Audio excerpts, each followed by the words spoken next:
This video contains or may contain spoilers for Hollow Knight. Hollow Knight has many things to be enjoyed by fans, and one of them is the game's colorful cast of characters.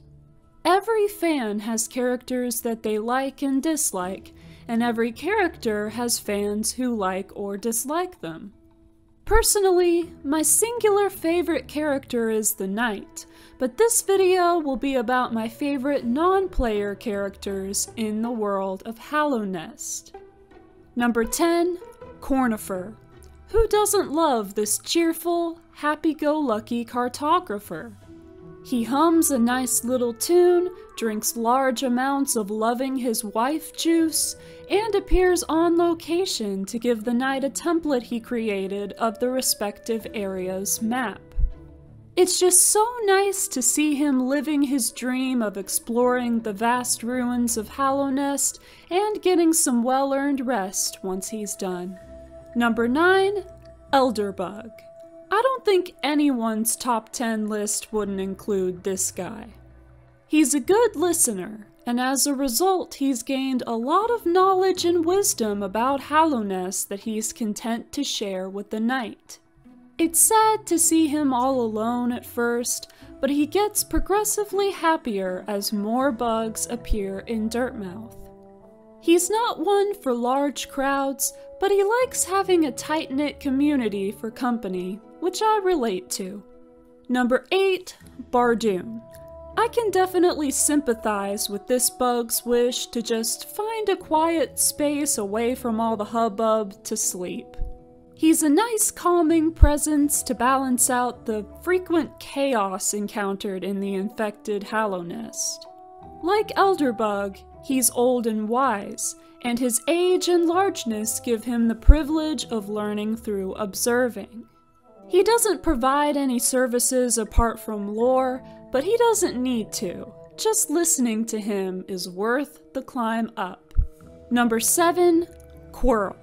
He and the Knight have both been called back to Hallownest, and although they initially take separate paths in their explorations, their journeys intersect at several points. Also like the Knight, Quirrell isn't sure exactly where he's going at first, but he is eager to find out. It's nice to not be alone in that uncertainty while playing as the Knight. He makes the journey a little less lonely until the conclusion of his own part in it. Number 6, the Nailsmith. This bug provides a much appreciated service and is nice about doing so. He's patient and diligent in his work and is content to do something he loves while also helping another. Like multiple other characters, he has the potential to have his life greatly improved by the Knight.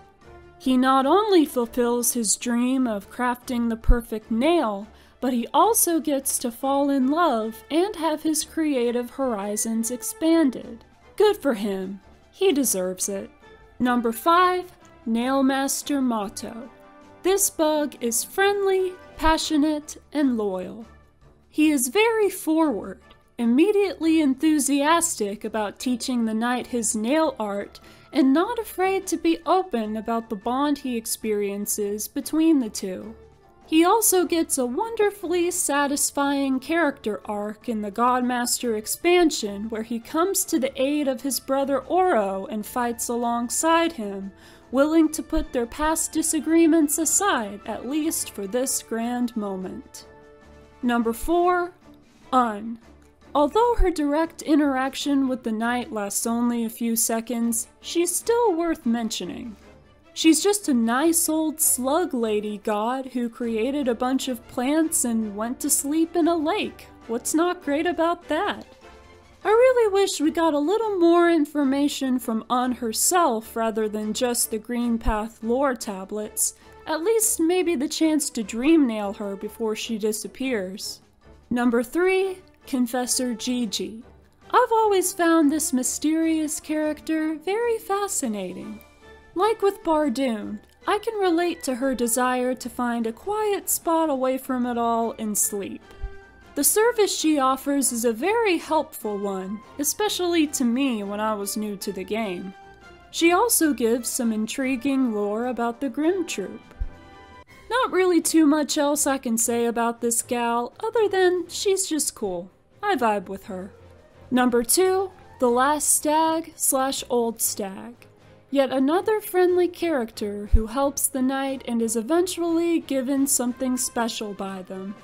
The stag is very dedicated to continuing the legacy of his proud species. I like to imagine him just chilling whenever the knight isn't using the stagways.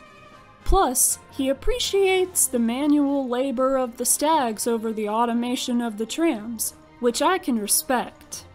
Even if there is only one traveler still using his services, he's happy to help.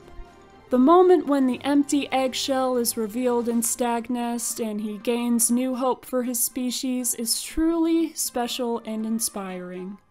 Number 1, the White Lady.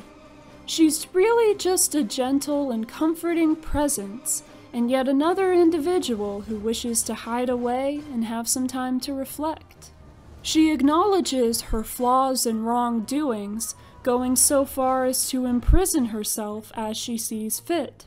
It feels different than the Pale King taking his palace into the Dream Realm and abandoning his citizens in their time of need. She trusts in the knight and wants to provide them aid and direction, and she's proud of their accomplishments. In that way, she gets to be a good mom to the knight.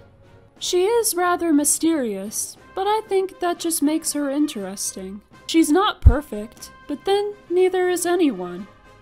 So what do you think of my list? What are your favorite NPCs from Hollow Knight? Let me know in the comments. Thank you for watching this video. Please be sure to give it a like, share it, check out my other Hollow Knight videos, and subscribe to my channel for more. I hope you have a great day, and I'll see you next time.